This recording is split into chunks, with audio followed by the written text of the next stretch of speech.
Selamat datang di channel Ye Chen Ping Mania. Terima kasih pada Tuan Rahim Awang dan Tuan Moh Ridwan yang sudah berlangganan di channel Ye Chen Ping Mania. Semoga dilancarkan rezekinya dan diberikan umur panjang yang penuh keberkahan. Terima kasih kepada semuanya yang sudah like dan subscribe. Semoga selalu diberikan kesehatan dan kesuksesan. Penguasa Istana Naga Langit bab 5076 sampai bab 5078. 8 aula telah berubah dari musuh menjadi saudara, sebuah hasil yang tidak diantisipasi Chen Ping. Namun, itu adalah hasil terbaik. Chen Ping masih tahu sedikit tentang kuil dan ras dewa, tetapi dengan pemimpin 8 aula sebagai ayah mertuanya, dia dapat lebih memahami mereka. Dia tahu kuil tidak akan membiarkan hal ini terjadi, dan pertempuran dengan seluruh ras dewa mungkin akan terjadi. Chen Ping perlu mengetahui musuhnya. Untuk saat ini, dia meminta Huo Zhao untuk menjaga orang-orang dari 8 aula di benua Changsuan. Lan Lianhua cukup ramah kepada mereka. Bagaimanapun, sekutu yang kuat jauh lebih baik daripada musuh yang kuat. Musuh kemarin adalah orang kepercayaan hari ini. Perubahan bisa jadi begitu tidak nyata. Semua karena Chen Ping telah memaksa tidur dengan Huo Jingjing suatu malam, segalanya menjadi berubah. Ayah mertua, bisakah kau memberitahuku lebih banyak tentang kuil dan ras dewa? Chen Ping bertanya kepada Huo Zhao. Dia ingin belajar lebih banyak tentang kuil. Ekspresi Huo Zhao berubah serius, dan dia berkata pelan, "Menantu laki-lakiku tersayang, kau telah membunuh inspektur. Kuil tidak akan membiarkannya begitu saja." Ras dewa melihat diri mereka sebagai yang terpilih, garis keturunan mereka mulia, tidak pernah membiarkan pencemaran oleh orang luar. Dan kau, dia melirik Huo Jingjing di samping Chen Ping, ragu-ragu. Huo Jingjing sedikit tersipu dan berkata dengan lembut, "Ayah, Chen Ping tidak bermaksud menyinggung ras dewa. Selain itu, aku bersedia." Huo Zhao tersenyum pahit dan menggelengkan kepalanya. "Gadis bodoh, kuil tidak akan peduli jika kamu bersedia. Jika seorang gadis suci menikah dengan orang luar, hukuman yang paling ringan adalah kehilangan kultivasinya, yang terberat eksekusi." Chen Ping mengerutkan kening. Tirani itu? Huo Zhao mengangguk. Begitulah aturan ras dewa selama ini. Tetapi, dia merendahkan suaranya. "Jika kamu ingin menentang kuil, menantuku tersayang, itu tidak sepenuhnya mustahil." "Oh." Mata Chen Ping menyipit. "Apa pendapatmu, ayah mertua?" Kilatan melintas di mata Huo Zhao. Ras dewa bukanlah monolit. Meskipun 8 aula berada di bawah kuil, kita hanyalah kekuatan pinggiran. Kekuatan sesungguhnya terletak di Istana Raja Dewa. Dan di dalam Istana Raja Ilahi, ada 2 faksi, konservatif dan reformis. Kaum konservatif bersikeras pada garis keturunan dewa yang murni, melarang perkawinan campur dengan orang luar, sementara kaum reformis percaya bahwa untuk mempertahankan kejayaan ras dewa, kita harus merekrut orang-orang berbakat dari luar dan mematahkan belenggu garis keturunan. Chen Ping merenung. "Jadi, ayah mertua, Anda bersama para reformis?" Huo Zhao tertawa. "Kamu cerdas sekali, menantuku tersayang."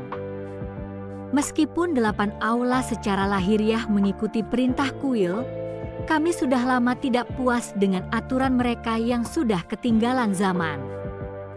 Jika saja aku tidak terluka parah dalam pertarungan pemisahan jiwa denganmu, aku pasti sudah memberontak.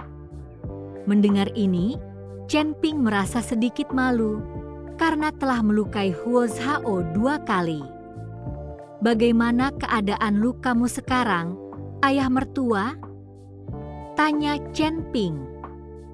Huo Zhao menggelengkan kepalanya, mendesah, "Kuil tidak terlalu peduli dengan pasukan pinggiran seperti kami, jadi kami hanya punya sedikit sumber daya.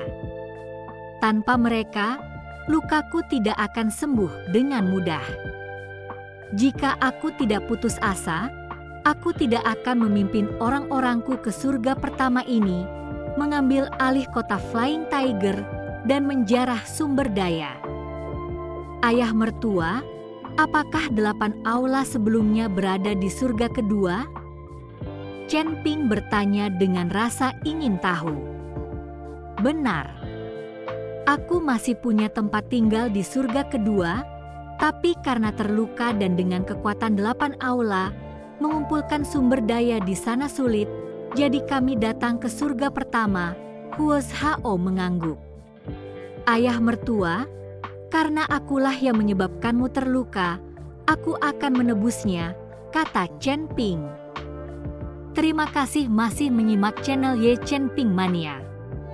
Tidak perlu begitu, perlakukan saja Jingjing dengan baik, hargai dia, lagi pula, dia baru saja menjadi seorang istri, kata Huo Zhao sambil menatap Huo Jingjing dengan penuh kasih sayang. "Tepat sekali, adik ipar, jangan terlalu keras padanya. Tadi aku lihat adikku pincang, pasti ada yang bengkak." Huo Shizi menimpali. Wajah Huo Jingjing memerah, dan dia melotot ke arah kakaknya. "Huo Feng, aku akan membunuhmu."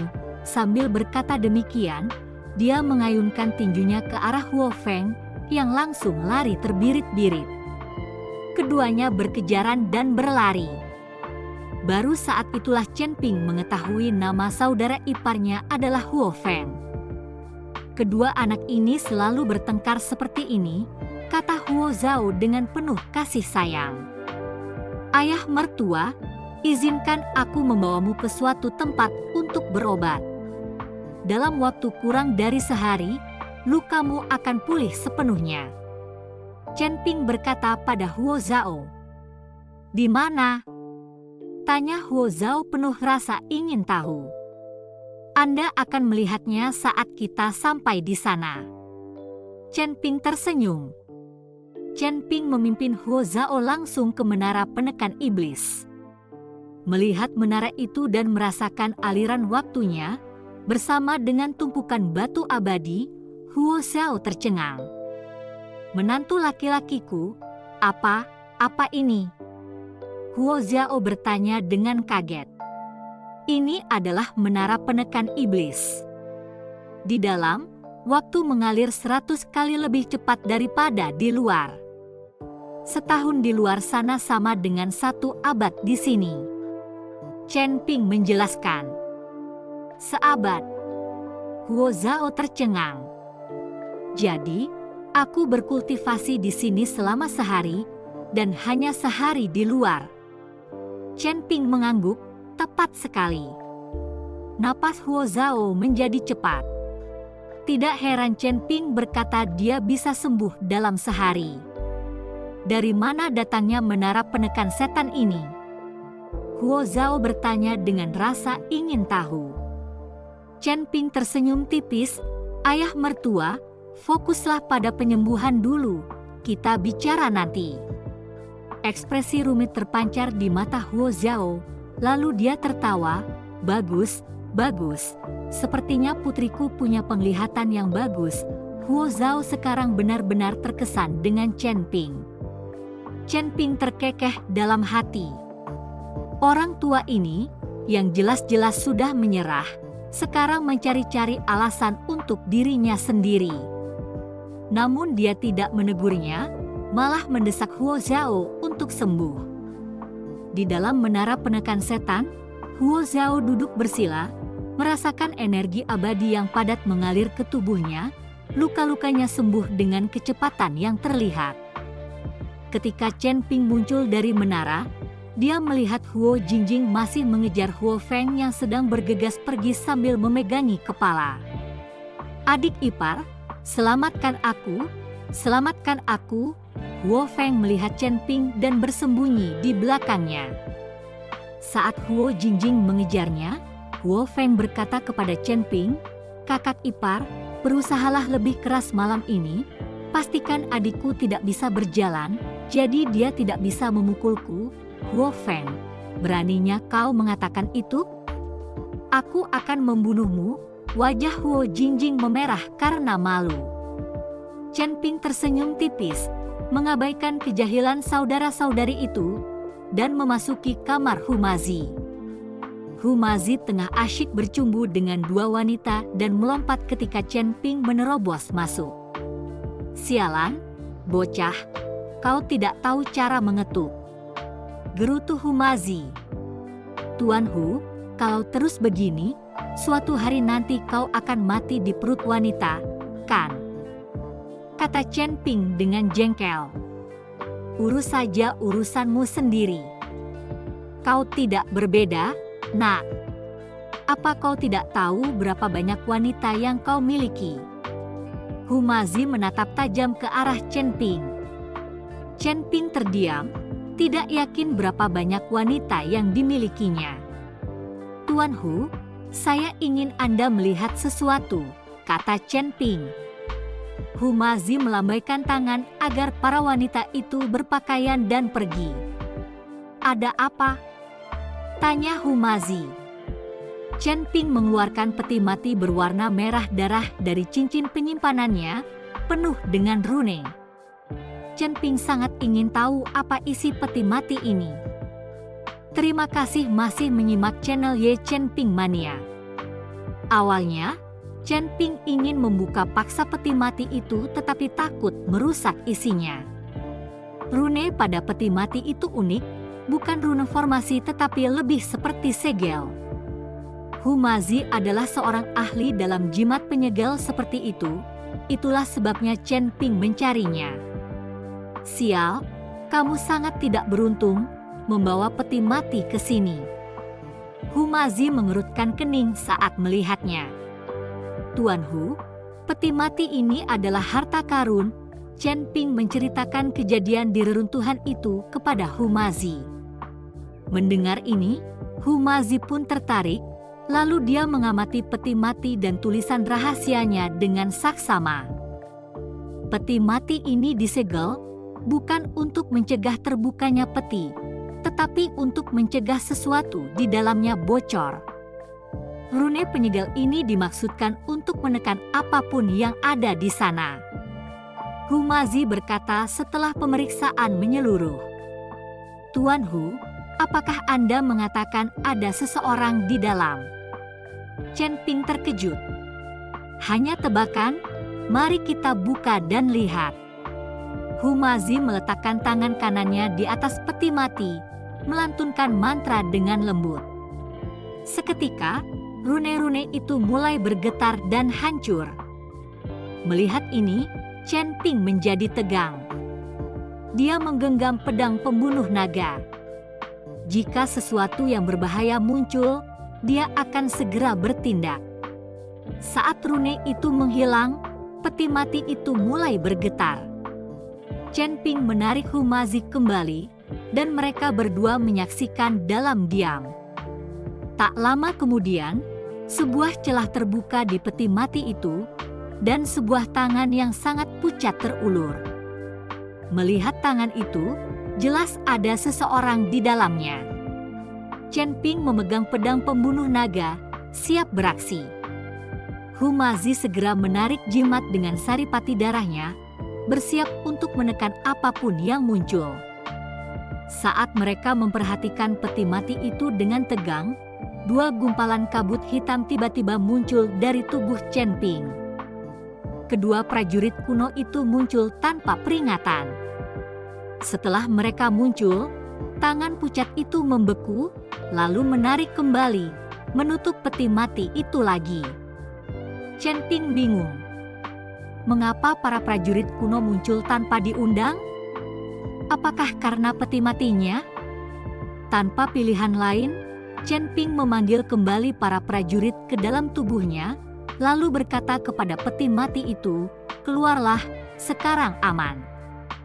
Karena ada orang di dalamnya, ada ruang untuk bernegosiasi.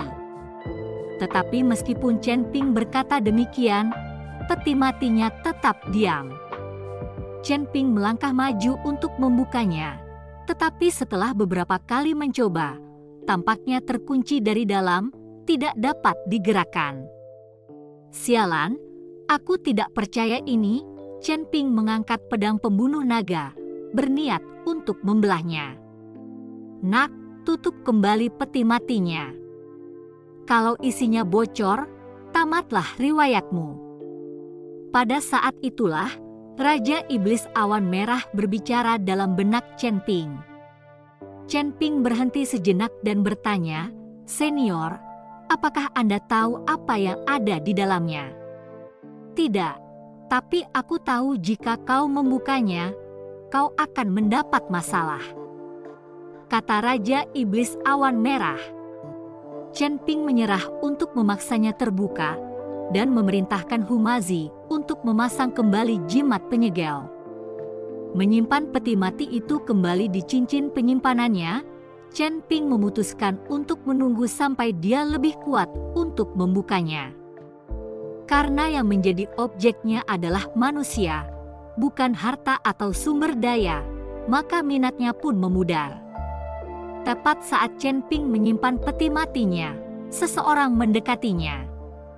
"Tuan Chen, Nona misterius meminta kehadiran Anda."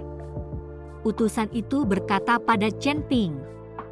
Chen Ping bingung, bertanya-tanya mengapa Lan Lianhua memanggilnya. Ketika dia sampai di aula utama, Lan Lianhua dan Mo Qingyun ada di sana. "Nona misterius, ada apa?" tanya Chen Ping. "Bersambung,"